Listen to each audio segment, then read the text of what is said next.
Hello class. Today in this video I'm going to teach you about some basic theorems. Our first theorem is theorem 9.2, and as you have already seen in the class that we had already underlined and I had asked you what to write. So this is the theorem. The angle subtended by an arc at the center is double the angle subtended by it at any point on the remaining part of the circle. So the first thing is every theorem is divided into four parts. The first one is given, where we write the information provided by the figure. Then the next part is to write to prove. Here we write what we are asked to prove, and it depends on this question. Then if construction is needed, they are denoted by these dotted lines, and at last the proof, where we solve the theorem. So let's see what is given. We have a circle with center O, in which arc AB subtends, means makes angle AOB at the center and angle ACB at the remaining part of the circle. So this point can be taken anywhere, here, but it should be at any point on the remaining part of the circle. So what we have to prove here is we have to show that this angle AOB is two times of angle ACB. So in your textbook we have minor arc, semicircle, major arc, so there are different figures. I decided to teach you only this figure, as the question does not ask about major arc, minor arc, semicircle and so on, so we'll be solving only this one. So in our construction we will have this figure, join CO, this dotted line, and produce it to a point P outside the circle. So we will prove this one only, and the construction will be this one. So let's see how it goes. So the proof is also changed. I have done it in my way, and it is accepted by the board also, so we will just go with this one. First of all, we'll be taking this triangle OCA. So in this triangle we have two equal sides. These two are equal because they are the radius of the same circle, and you know the radii of same circle are equal. So in triangle OCA, OC is equal to OA because they are the radii of same circle. So these two are equal. That means this triangle is isosceles, and the base angles will also be equal. So the base angles will be this one, only the inner part of this one, that is this and these are equal. OAC, I have mentioned it here, OAC plus OC equals OCA, sorry. So these two angles are equal. Now if you look at this triangle only, this one which is extracted here, in this triangle angle AOP is an exterior angle, and we know that exterior angle is equal to the sum of its interior opposite angle. So the interior opposite angle are these two. So angle OCA plus angle OAC. So you can see OCA plus OAC. So AOP will be equal to, now as I need 2 in my result, I have to prove it is 2 ACB, so I will find some way of getting 2 here. So to get 2, I have to change this OAC by OCA. So 1 plus 1 will make 2 angle OCA. So we see that angle OAP, this one, is twice angle OCA. Likewise, if I am solving for this part, what will I get? Let's guess. Angle BOP will be 2 times of angle this side OCB. So I call this equation 1, the other one equation 2. Now if I add these two equations, I'll have to add the left hand side of both the equations, that is AOP plus BOP, and that will be equal to angle 2 angle OCA here plus 2 angle OCB, this one. Now if I add these two, for adding you have to look at the figure. AOP is this one and BOP is this one. If I join these two, I get the complete angle. The complete angle is angle AOB. Angle AOB equals, I have taken 2 common out of these two, so 2 is the common factor here, 2 angle OCA plus OCB. And if I join these two again in the figure, I'll see OCA is this one, only this part, and OCB is the other part. So if I join these two, we get the complete angle ACB. So this is our angle ACB. Therefore, what can we say? Hence, angle AOB is 2 times of angle ACB proved. So this was our first theorem. We have not written the other part like given and to prove construction here because it is already underlined in the textbook. So you will go to the textbook and then for the proof part you'll be using this one. Now we shall move to our next theorem, Theorem 9.3. Here is our Theorem 9.3, and as you can see, I have already underlined, this is our theorem. The angle in a semicircle is a right angle, so we have to prove the angle in a semicircle is a right angle. So given is a circle with center O, AB is a diameter, and angle ACB is an angle in the semicircle. So we have to prove that angle ACB is equal to 90 degree. To prove ACB is 90 degree.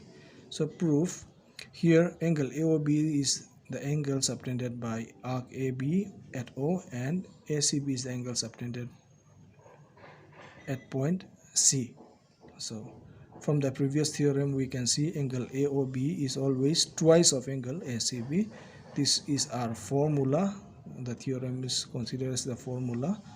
Now I will just shift this to AOB is equal to ACB. I just change the side, and then let me show you here in my exercise book. AOB is to ACB, so just by shifting the sides, ACB to ACB is equal to AOB.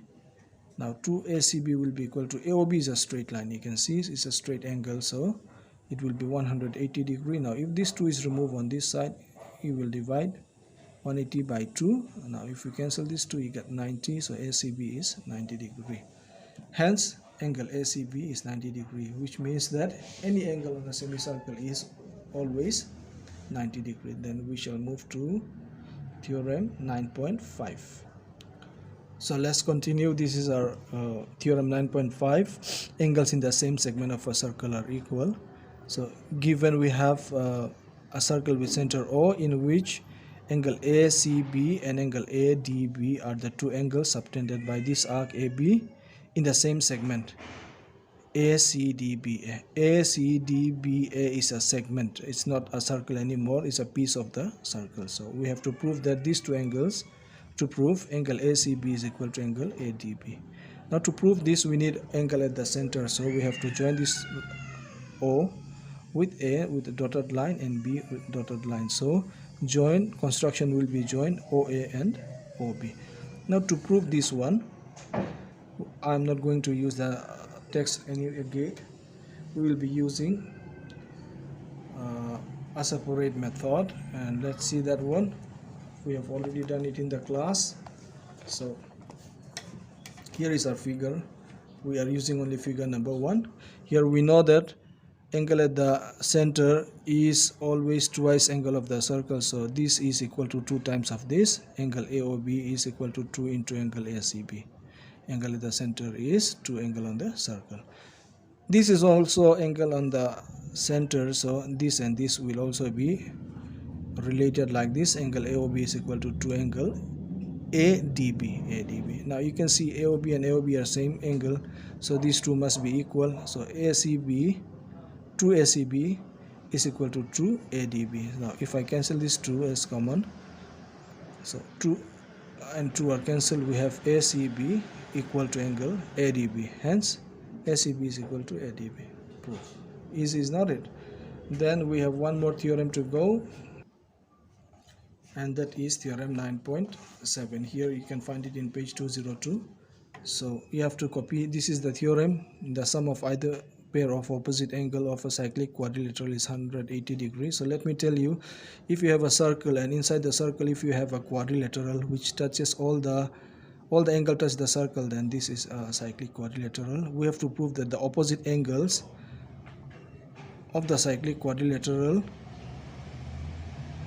are supplementary, means angle A plus, if this is a cyclic quadrilateral, angle A plus angle C will be 180 degree, angle B and angle D, if you add them you will get 180 degree. To prove A plus C 180 and B plus D is 180.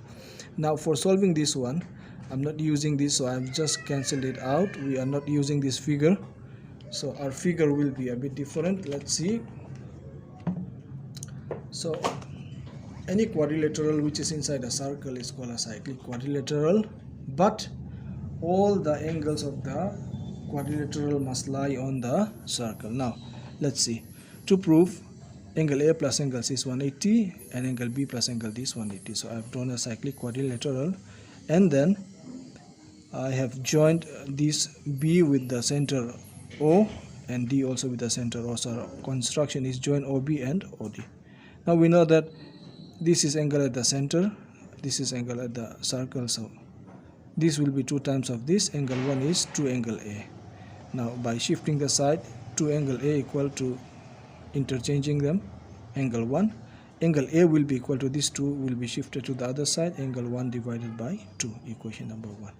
And for this angle, number 2 is the angle on the at the center. So angle 2 is 2 times of angle C. Angle 2 is 2 times of angle C, or 2 angle C is equal to angle 2. We just change the sides, interchange them, and then angle C is equal to angle 2 divided by 2. Remember, this is angle 2, you cannot cancel them. This is the name of angle. So adding 1 and 2, what will we get? Let's see, let's add them. So for adding, you have to take the left hand side of both the equation, angle A plus angle C, and these 2 will be kept on the right hand side. So taking 2 as LCM, you'll have angle 1 plus angle 2. Now if you look at the figure, angle 1 is this one and this is angle 2.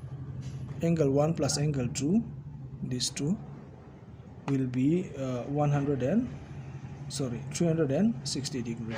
So angle 1 plus angle 2 is 360 degree divided by 2. If you cancel, then you will get 180 degrees. So angle A plus angle C is 180 degree. Now in the beginning we have already said that this is a cyclic quadrilateral, so the sum of all its 4 angles A, B, C, D, these 4, has to be 360 degree. So angle A plus angle B plus angle C plus angle D is 360. Now I know the value of A and C, so I have arranged them here. I don't know the value of B and D, so B and D are kept separately. Angle A plus angle C is 180 degrees, so I just replace this by 180. Now if I remove this on this side, it will become minus, so you'll get angle B plus angle D equal to 360 minus 180 is 180. So you can see angle A plus angle C is 180, angle B plus angle D is also 180. Hence the angle opposite to each other are supplementary, or the sum of the either pair of these opposite angles are 180 degree proof. So your assignment is to write all these 4 theorems with the question, the given construction to prove everything, and then you will be submitting it to me through Teachmint only. Let this be all. Thank you.